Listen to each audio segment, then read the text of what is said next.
všetko predo mnou tají, ale dozvedel som sa, že je riaditeľkou nejakej obchodnej spoločnosti, i keď neviem presne, konkrétne aké, ale viem, že zarába veľmi veľké peniaze. Ty si zacítil tie peniaze. Samozrejme, že pred ním všetko tají.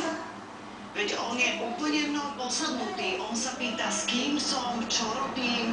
Je absolútne nadržaný zo mňa. Chudáčik.